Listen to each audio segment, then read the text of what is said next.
My wife, Victoria Langley, finally became the heiress of the Langley family. With her rise came my endless humiliation, all because I had no inheritance rights in my own family. I endured it all, playing the part of a devoted cuckold simp. It was only when I had completely devoured the Langley group that she finally knew fear, kneeling and begging me to spare her. I just smiled. The ocean is beautiful, the perfect place for a family to find some peace and quiet. Goodbye, my dear wife. I was in a bar with my arm around Vivian Reed, my canary, flirting, when someone came looking for me. A young man with a grim face stormed in, accusing me of moral corruption, of coming between him and his girlfriend. I looked at Vivian, confused. "Aren't you single?" Vivian was just as annoyed. She slapped the young man across the face. "Get lost! Where did this psycho come from?" It turned out the girlfriend he was talking about wasn't my canary. It was my wife. What a ridiculous mix-up. I looked down at my clothes, wrinkled from the commotion, and felt a genuine flicker of anger. Were my bodyguards getting paid for nothing? If Vivian hadn't slapped him a few times, my suit might have actually gotten dirty. Vivian was frantically trying to smooth out the wrinkles, but I raised a hand to stop her. Slowly, I lifted my head, my gaze turning ice cold as I looked at the intruder. The pretty boy was indeed handsome, his face a mask of fury. He wore a clean, crisp shirt and jeans, radiating a youthful energy that screamed he was fresh out of college. "You scum, not only are you messing with Victoria, but you're also involved with this woman. You're nothing but a degenerate." His eyes blazed with anger. If the bodyguards hadn't arrived in time, he probably would have tried to take a swing at me.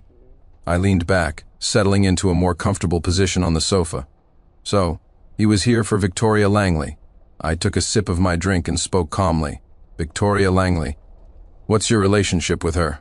The young man took a step forward but stopped short, likely intimidated by the bodyguards. Still, a sneer touched his lips. "I'm her boyfriend. I've already proposed, so I hope you, the third party, will back off. Don't think you can do whatever you want just because you have a little dirty money." He continued his tirade. "Victoria will never love you. Hasn't anyone ever told you that homewreckers never get a happy ending?" His constant lecturing was ruining my mood for a drink. I gestured to my bodyguards. I don't like the way he's looking down on me as he speaks. My bodyguards were already on edge. Because of their earlier lapse, my clothes had been wrinkled. Now, with a chance to redeem themselves, they didn't hesitate. A single kick sent the man crashing to his knees, where they held him down firmly. Without my command, he would spend the rest of the night speaking to me from that position. I smiled, stood up, and walked over to him. "What are you going to do?" he asked, his face a mixture of humiliation and defiance. I just patted his shoulder. "Don't be afraid. Let's just talk. How did you find out about me?" His eyes were still rebellious. I saw you and her holding hands going into a restaurant. I've seen plenty of scum like you using your stinking money to prey on young women, not caring if they already have a boyfriend. We were about to get married, and it's all because of you. You won't get away with this." He spoke with such self-righteous conviction as if I were about to be struck by lightning at any second. I pieced it together. It must have been from a week ago, a family gathering where we had to pretend to be a loving couple. He must have seen us then. I almost couldn't help but laugh. Had this kid gotten his head slammed in a door, or was he just an idiot? When I had laughed enough, I sat back down on the sofa and ate a piece of fruit that Vivian fed me. "Oh, so you two were about to get married and I'm the one who broke you up. Is that it? Well, I suggest you stay on your knees here and think things over. Do you really know Victoria Langley? As far as I'm aware, she can't possibly have a fiancé." Seeing the young man about to argue, I simply waved my hand. "She's married, has been for 3 years. I began to lecture him in a solemn tone. "I've seen plenty of pathetic guys like you, using your pretty face to hook up with rich women, not caring if they're married or not. Let me tell you, a lot of those rich women are twisted. They're into whips, candles, that sort of thing. They might even burn you with a cigar. Be careful, you might not be able to handle it." The young man couldn't seem to accept reality. After all, he had come here with the righteous fury of someone catching a cheater. I had my assistant toss a wad of cash at him. "Thank you for taking care of my wife. I do apologize. She's just so promiscuous. I can't even keep track of all the dogs she keeps around. But don't worry. I'll tell her to make sure you all have plenty of dog food next time. And remember to keep a tighter leash on yourselves." I waved my hand dismissively, and the bodyguards, quick on the uptake, moved him to a different spot to continue kneeling. Around midnight, the door to my villa opened. I had just finished a workout with Vivian and was resting. I looked up, surprised to see Victoria Langley walk in. Since she became the Langley family heiress a year ago, we've barely stayed under the same roof. We both have access to each other's villas, but that's only for appearances when necessary. Victoria looked at me with a grim expression. Sincere, we need to talk. I clicked my tongue. What a buzzkill. I was just about to get in another round of exercise and you had to interrupt. You're heartbroken, I'm sure, she said, her expression faltering for a moment. She sighed and walked over to me. I'm sorry. I didn't know Ethan Miller would cause a scene like this. I poured myself a glass of red wine and one for her. Whatever else we are, we can at least share a drink. I handed her the glass. Leash your dog. If there's a next time, you can look for him in a block of cement or at the bottom of the river. Victoria remained silent. I wasn't in a hurry. We locked eyes for a few seconds before she looked away. Fine. But you should also recognize your place. You're a nobody right now. It's best not to make things too ugly. She stood up to leave, but then turned back and walked toward me. Under the lights, Victoria's face was truly beautiful, but I had never felt anything for her. She spoke softly, sincere. Don't touch him, or we'll get a divorce. Don't forget, you're just a Crawford family cast off. This won't do you any good. I couldn't help but sneer. What's this? Did you actually catch feelings for this one? She watched me silently, her tone uncharacteristically soft. No. But you know we don't have feelings for each other. The way things are now is fine. Don't worry, I won't let him appear in front of you again. I laughed coldly. It was a miracle to see this woman being gentle. Not that I cared. Good. Remember what you said. Don't let him show his face to me again. It was time for another one of those days I had to endure with the Langley family, which was always the greatest torture for me. I had to swallow my disgust and act like a loving husband with Victoria. Once it was over, we'd go our separate ways, back to our own homes and our own pets. This week we had to go back to the Langley estate. During dinner, her mother, Margaret Langley, looked at Victoria with a smile. Victoria, you two have been married for 3 years. Isn't it time to consider having a child? I didn't say a word. I didn't know what to say. It wasn't the first time her parents had brought this up. Over the past year, while we both had our own lives, we had kept up appearances. Her family was naturally aware of our situation. Bringing it up again was just their way of saying the Langley family needed a future heir. As long as the child was Victoria's, it didn't matter if it was mine or not. I was speechless, but to my surprise, Victoria spoke up with a shy expression.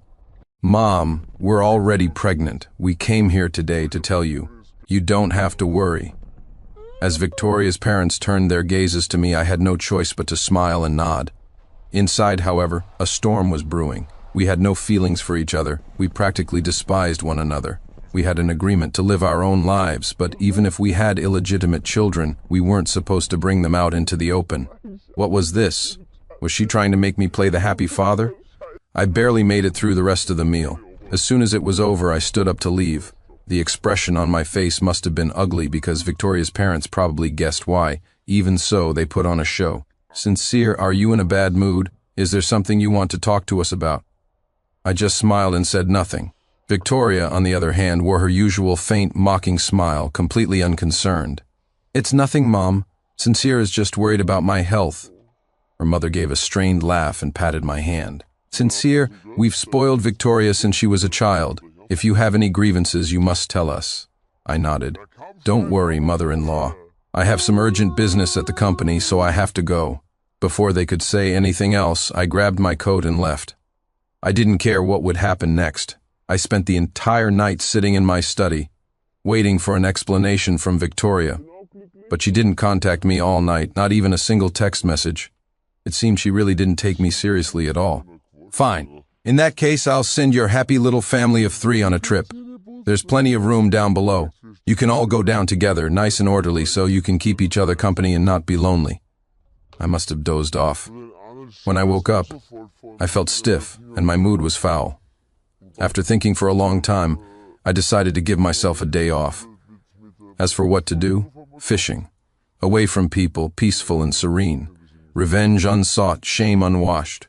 When I make my plans, I prefer to be alone and undisturbed. Besides, when someone rides roughshod over you, they can't possibly expect you to just take it. I was squatting by the riverbank enjoying Vivian's attentive service. I had a full set of top-of-the-line gear with me. When you have money, you should enjoy it. But before a fish even took the bait, Ethan Miller popped up again. Before he could even get close, my bodyguards had him pinned to the ground. Good. These bodyguards knew how to learn from their mistakes. The pay cut from a few days ago was clearly effective. Didn't your sugar mama tell you not to show your face in front of me again? I looked at him with pure mockery. Honestly, in my eyes, this kind of reckless social climbing was just stupid. Wouldn't it be better to just have fun, take the money, and leave? The world of the wealthy isn't so easy to navigate. The backstabbing and bootlicking are endless, and the methods are vicious. But Ethan showed no fear. He wasn't struggling, he just looked at me smugly. Victoria is pregnant, did you know? I smiled. Of course I know. A child, a bastard child whose father is unknown. I'll just take her to get rid of it in a few days. It won't interrupt your sweet little romance. Just remember to take good care of her during her recovery. How boring. Just a few simple words, and he completely lost his temper. I don't know if my words were too venomous, or if his tolerance was just that low. You dare, that's my child with Victoria. I watched him leisurely, my face a mask of derision. Of course, I was just messing with him. I'd had my assistant investigate last night. For the past 6 months, Victoria had only been with this one man. Oh, so it's still a bastard, I said. Ethan snorted. Do you have any idea how much Victoria loves me? We've been together this whole time. Has she ever even come home? Do you know that? She told me the sight of you makes her sick. This child is the best proof. Victoria said she's definitely going to have this baby. Besides, what right do you, a man who lives off a woman, have to say anything? I shrugged nonchalantly. Was he telling me a love story? I couldn't help but mock him. Didn't you say you hate home wreckers? Now that you know you're one, why are you so proud? Maybe she really does love you. So what? As long as I don't want it, you two have absolutely no future. And that includes the bastard. My taunts didn't seem to bother Ethan at all. He seemed very confident in himself. Sincere Crawford, don't think you're so great just because you have a little dirty money. Victoria doesn't love you, she hates you. Your marriage was an alliance. You're no better than a live-in son-in-law. What right do you have to choose? If you know what's good for you, you'll divorce her. Otherwise, you'll be raising my child for me. I lit a cigarette and smiled, looking at his foolish face through the faint smoke. He was so adorably stupid, thinking he was set for life just because he'd latched onto Victoria Langley. 3 years of marriage. I was long sick of the Langley family, and 3 years was more than enough time for me to set my plans in motion. Raise your child? Are you even worthy? I said. Ethan Miller, if I were you, I'd get on my knees and kowtow 100 times right now, just so you can still enjoy a good meal for the rest of your life. In Victoria's eyes, the only thing that makes you better than a dog is that you can speak. Ethan was furious. Young people always seem to think that everyone is equal before the law. Sincere Crawford, don't be so arrogant. This is Riverton. You can't just do whatever you want. He was already triggered. How dull. I lost interest in teasing him. I ignored him and gave a calm order to the bodyguards. Last time, he didn't kneel long enough to learn his lesson. Make him kneel until tomorrow morning. If he moves, slap him. My bodyguards were always efficient.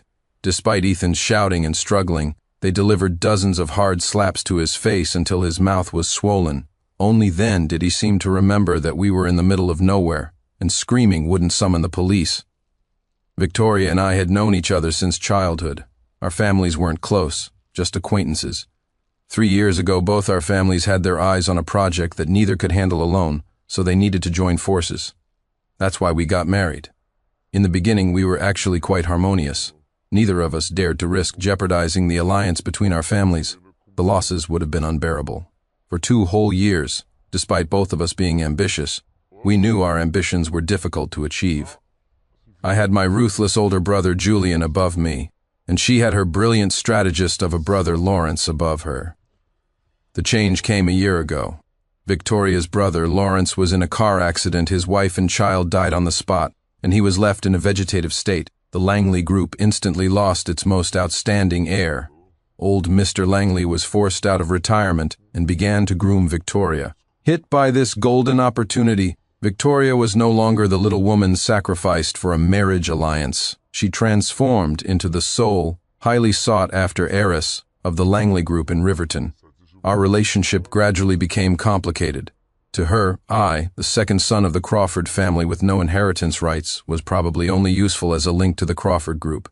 And, of course, the handsome young assistants by her side changed one after another.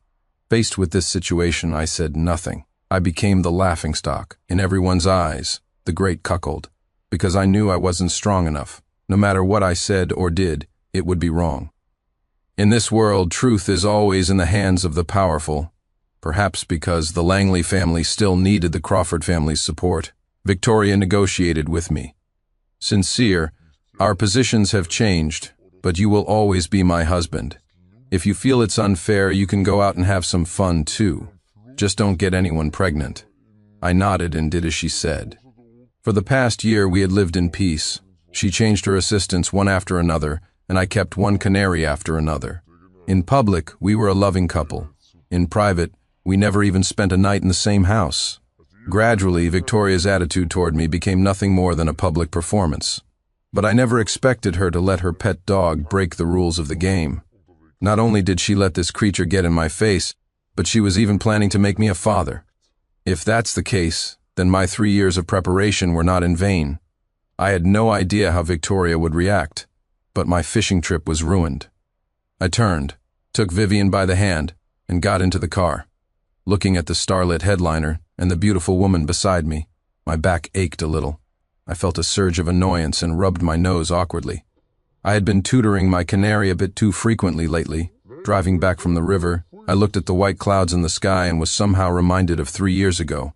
I had just returned from studying abroad and was immediately pushed by my family into a matchmaking party for the marriage alliance. They didn't allow me to refuse, arranging the marriage directly. I didn't fight it. It would have been pointless. My brother Julian's reaction was calm. It's exactly as you think. The Crawford family needs to ally with the Langley family. You can either accept it or you can accept it. Who told you not to work hard enough to get the family inheritance rights? He said it so casually, but in that moment my heart sank into complete despair. That night, I sat alone all night long. I was never one to take a loss lying down, and I had one advantage that others didn't: patience. Perhaps it was because I had known since I was young that I would never be the heir to the Crawford family. My brother was 5 years older and had a steady temperament I could never compare. All I could do was hide my restless heart. Using my family's resources, I began to plot how to swallow the Langley family whole. To others, it might have seemed like an ant trying to swallow an elephant. But the reality was that the Crawford and Langley families had always been at odds beneath the surface. There were many opportunities to exploit, especially after the Langleys' most brilliant heir was gone. Victoria was capable, but she lacked finesse. My brother feared I would try to seize power, but this time he would help me. Because the Crawford family stood to gain immense profits, with a free attack dog to boot. Since that was the case, I was more than willing to play the part of the fool. The next morning, I had a long talk with Julian. The outcome was very pleasant. "Big bro, I'm not content with the status quo. I want the Langley family." He just chuckled, then patiently instructed me, "You're too weak right now, and your status as an in-law means the Langley family will never trust you. Not even Victoria will trust you. If you want the Langley family, they can't be too united internally. At the very least, you have to stir up Victoria's ambition. The Crawford family will be your solid backing. You should know what to do." I nodded and discussed the details with him further. In the days that followed, Victoria and I were like respectful strangers. No matter how outrageous she was, I endured it. Through my relentless efforts, Victoria's ambition finally became uncontrollable. After she became the sole heiress, I continued to play the role of the devoted cuckold simp. A previous male model had even caused a scene in front of me, just like Ethan. I didn't say a word, and continued to treat Victoria with the same gentleness, until that man was found drowned in the river. From then on, Victoria forbade her assistants from appearing in front of me, and I began my own plan, quietly infiltrating the Langley group. While she was out having her fun, completely oblivious her boy toys would quickly bore her, until she met Ethan Miller. According to my assistant's investigation, they had been together for nearly 6 months.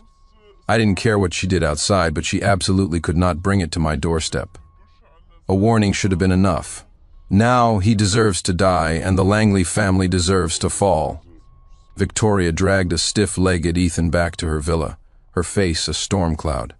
"Victoria, slow down, my leg still hurts," he whined. But this time Victoria didn't coddle him. She slapped him hard across the face. "Didn't I tell you not to cause a scene in front of him? Are you treating my words like they're nothing?" Ethan was, of course, guilty. Victoria had already explained the situation to him. The Langley and Crawford families had a partnership and couldn't easily turn on each other. His stunt was nothing more than a blatant attempt to secure his position. He never imagined that the woman who was so sweet and gentle a day ago could now look so terrifying. But those who make a living as the third party are nothing if not adaptable. Ethan dropped to his knees with a thud. "Victoria, I was wrong. I just couldn't bear the thought of our child calling another man dad. That's why I did something stupid." Victoria wasn't buying it. Women raised in powerful families are not easily fooled. "I'm asking you, what exactly did you say to him?" "Sincere Crawford is not a man who angers easily. Don't say I didn't warn you. People who cross him don't have happy endings." Now Ethan was truly scared. I just said that if he doesn't divorce you, he'll have to raise our child for the rest of his life." But he said some horrible things, too.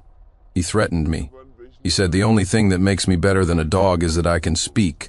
The words had barely left his mouth when a dozen more slaps landed on his face, followed by Victoria's cold, merciless voice. Sincere Crawford was right.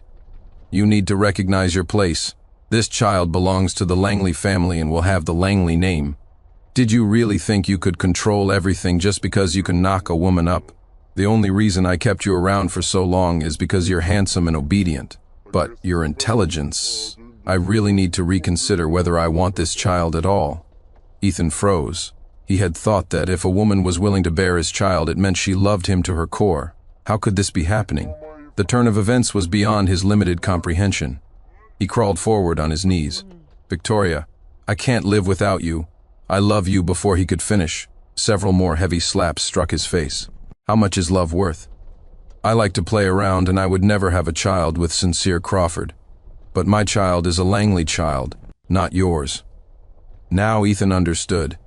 He was just a stud, a fun diversion at best. All the talk of love and affection was worthless in the battles of the rich and powerful. "Victoria, I know I was wrong. I'll do whatever you say from now on. Please don't be angry. You're pregnant. You can't get too upset." Hearing this, most of Victoria's anger subsided. She was ambitious, just like me. Otherwise, she wouldn't have been so easily provoked by me. As for why she was unwilling to have a child with me, besides her free-spirited nature, it was because she didn't want to be tied to the Crawford family's war chariot. After all, I wasn't the Crawford heir. That's just how reality is. If you have no power, even dogs will look down on you. Victoria sat on the sofa, closing her eyes and enjoying Ethan's services. "Don't ever appear in front of Sincere Crawford again. Be good. As long as the child is here, I guarantee you'll have more money than you can spend for the rest of your life. Otherwise, I won't be looking for you if you turn up in the river or in a block of cement." Ethan didn't dare say another word, nodding eagerly in agreement. Sitting in my office, I listened intently to my assistant's report. I had known 3 years ago how the Langley family viewed this marriage. I knew Victoria and I were just sacrifices. She just made her move a little earlier. She never expected that I was the predator waiting in the wings. Her plan was simple: get rid of her brother, and the Langley family would be hers. Me being a willing cuckold was the best case scenario. As for when I started my own plan, it was 3 years ago, when by a chance encounter, I overheard a conversation between Victoria's father, Richard, and her brother, Lawrence. "Make sure Victoria keeps a tight leash on Sincere Crawford. He'll be a useful pawn later. If we play our cards right, we might even be able to swallow the Crawford family whole." Lawrence had smiled confidently. "Don't worry, father.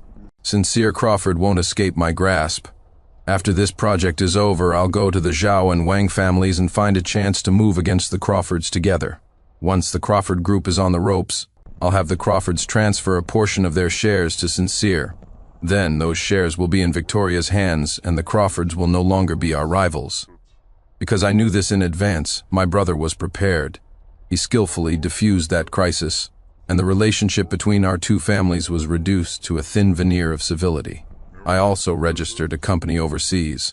Using my family's information network, it grew strong quickly. I had my people bribe many mid-level employees at the Langley Group. With my resources and the Crawford Group's help, many of their employees were soon collecting 2 salaries. I even set up a dedicated department solely responsible for analyzing the Langley Group's activities. This department achieved great success, snatching many contracts from under their noses. My overseas company caused the Langley Group to mysteriously lose numerous contracts. Although this didn't fatally wound them, it allowed the Crawford Group to profit handsomely, and my own company grew stronger as well. While it wasn't yet big enough to go head-to-head with the Langley Group, with the Crawford support, the ant could indeed swallow the elephant. After Victoria had calmed down, she rushed to find me. The moment she saw me, she let out a sigh of relief. In her plan, I was a crucial piece. Not just as a cuckold, she also planned to provoke me, or rather, provoke the Crawford Group, into attacking the Langley Group, so she could profit from the chaos. She believed that if I turned on her now, it would be completely disadvantageous to me. But she didn't know that I had seen through it all long ago. This time, her so-called scheme would be the final curtain call for the Langley Group. I sat on the sofa, coldly watching Victoria sit opposite me. A rare trace of guilt appeared on her face. "Sincere, I know the baby situation is difficult for you, but I want to have this child. What kind of compensation do you need?" I looked at her coldly. "What, do you think I look like the kind of person who enjoys being a cuckold? Don't forget our agreement. We could do what we wanted, on the condition that we didn't get anyone pregnant." She froze for a moment but forced herself to continue. "Sincere, that's not what I meant.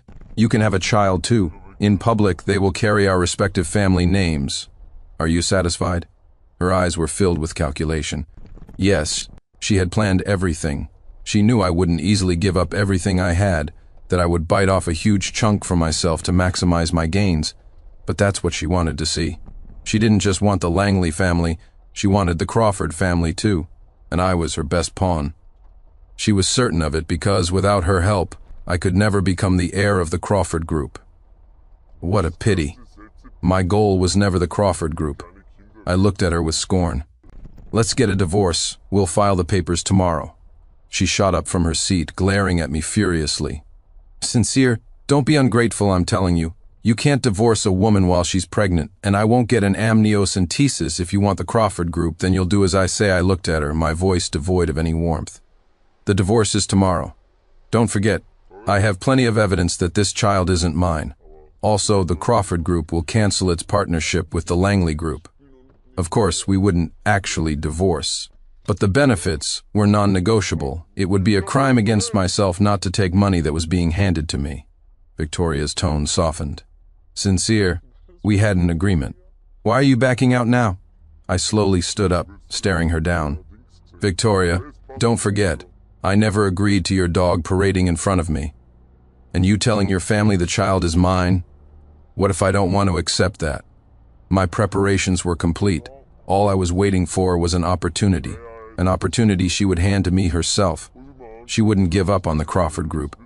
As expected, she yielded. "What do you want?" I opened my briefcase and handed her an agreement. "The new project your company just secured. You won't refuse, will you?" She laughed at herself and signed her name with a sense of helplessness. "Sincere Crawford, you really know how to pick your moments. You win." Looking at her signature, I couldn't tell if I felt sadness or joy. Since my emotional life was destined to be a tragedy, I might as well let the storm rage even more fiercely. After signing the agreement, Victoria left. Before she did, she gave me a meaningful look. I just smiled and said nothing. I had endured for 3 years. I could wait a little longer. There was no way I was going to wait around to meet that bastard child. The humiliation I had suffered over the years would be returned in full. I picked up my phone and sent a message to my assistant. Soon, the unpaid transfer of the project caused a massive uproar. With a push from the Crawford Group, news quickly broke that the Langley Group was in poor financial health. This seemed to confirm why they had given away the project for free. I heard Victoria flew into a rage, turning her office into a wasteland. Then, under pressure, she had no choice but to publicly announce their financial situation. The entire Langley Group had a loss of $3 billion, a loss that had not been disclosed in their annual financial report. Once the banks lowered the Langley Group's credit rating, everything was set to collapse. Sincere Crawford, this was all your doing, wasn't it? Across from me in my office, Victoria stared at me, her eyes burning. She wasn't a fool, in fact, she was very smart. From the moment things started spiraling out of control, she had realized there was a hand behind it, one that knew her extremely well. She just didn't know how I had done it. I shook my head and poured her a cup of tea. If I said it wasn't me, would you believe it? She shook her head, her expression certain. You've been preparing for this all along, haven't you? And what you've always wanted wasn't the Crawford group, but the Langley group. Am I right? This woman was truly clever. Since she'd figured it out, I was done with the act. Playing the part of the devoted husband for 3 years, the ultimate simp for one, was exhausting. You're right, it was me. Or rather, us. The Crawford family, I said. From the very beginning, all I ever wanted was the Langley group. Hearing the truth, Victoria bit her lip hard. The situation was now dire. The Langley group was at the end of its rope. Over the past year, driven by Victoria's ambition, the company had expanded rapidly. On the surface, it looked prosperous, but in reality, it was overloaded with bad assets. The expansion had completely ignored the fact that they lacked the capital, technology, and management skills for these new fields. This had left the Langley Group's financial foundation in a high-risk state, and now, the only one who could save the Langley Group was the Crawford Group. If the Crawfords hid the damaging evidence, let Victoria handle the PR, and invested a large sum of money, the crisis could be resolved. I understood this, and so did Victoria. Sincere, I can get rid of this child. I will sell 10 of the Langley Group's shares to the Crawford Group. In exchange, I need you to continue helping me.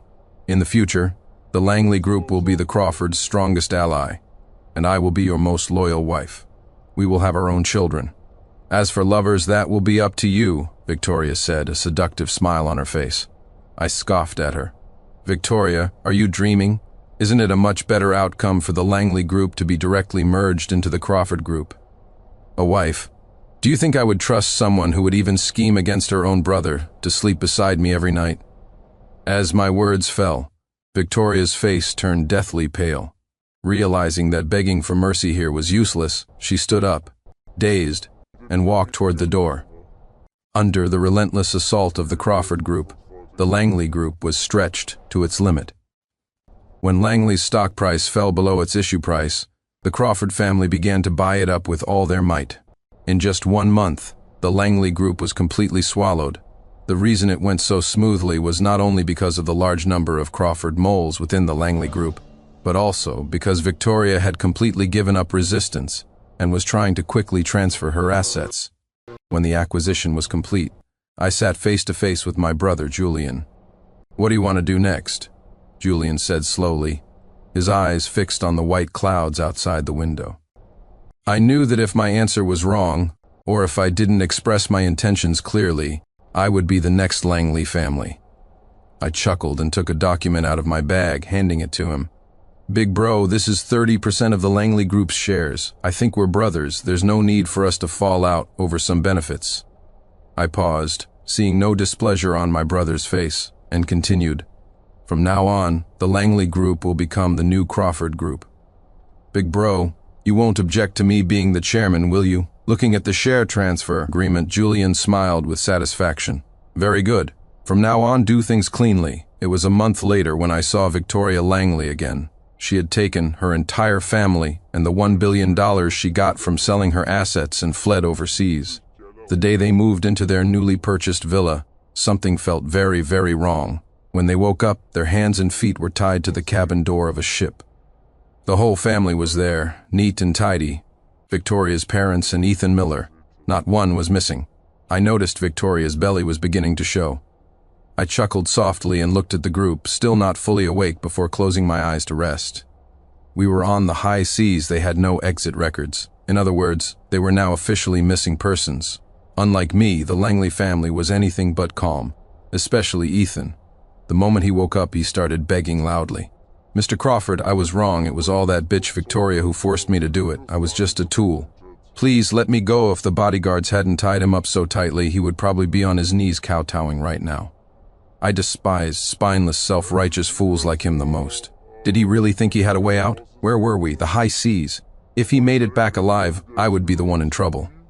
I gave a look to my bodyguard. A few slaps later, Ethan's face was swollen. These bodyguards were old acquaintances of Ethan's. This was the third time they'd had to teach him a lesson. Now Ethan didn't dare beg anymore, and the rest of the Langleys didn't dare speak either. Finally, Victoria was pushed forward. "Sincere Crawford, the Langley group is already yours. Aren't you satisfied? I'm a stray dog now. I will never appear in front of you again. If you need that divorce certificate, I will agree to it. I'm begging you, let us go. I'll agree to any condition, okay?" As she spoke, Victoria, who had held her head high for 3 years, finally bowed it. She struggled to her knees and kowtowed repeatedly. Soon, blood trickled from her forehead. A mocking smile played on my lips. I waved my hand. "Victoria, you overestimate yourself. Once you disappear, I will naturally be a free man." After I spoke, I pointed to the ship's rail. "Choose one." The Langley family realized what I was about to do, and they all began to struggle even more fiercely. "Sincere, this is a crime. You can't do this, good son-in-law. We've never treated you poorly." Seeing their pathetic display, my last shred of patience ran out. I tapped my finger lightly, silencing the noisy clamor. "Your Langley family is truly shameless. My wife gets a taste of power and can't control her desires. 10 assistants in a single year. And as for being a good son-in-law, don't even mention it. In your eyes, I was nothing more than a pawn to be used against the Crawford family. Now, hurry up and choose. I'm waiting to see what a shark looks like. If you don't choose, you all go in together." The bodyguards were efficient, starting to push the group toward the rail. The family screamed in terror. "Wait, we'll choose, we'll choose." I turned my mocking gaze to Ethan. Perhaps it was a telepathic connection, but he was looking at me with a deathly pale face, his eyes filled with pleading. Victoria bit her lip, hesitating for a long time before finally speaking. "I choose Ethan." Hearing the predictable answer, Ethan's face turned even whiter. I sneered. "Since you've chosen, don't keep me from my entertainment." A bodyguard swiftly cut several gashes on Ethan's legs. As the blood dripped into the water, a few dorsal fins began to slice through the surface of the sea. Ignoring Ethan's desperate screams, they threw him into the ocean. The sight terrified the Langley family. I smiled like a demon. "Ladies and gentlemen, your turn." Soon their figures disappeared from the deck. When the sea had returned to its calm state, I cheerfully poured myself a glass of red wine. Using some trash to improve the marine food chain cycle is, in a way, recycling waste.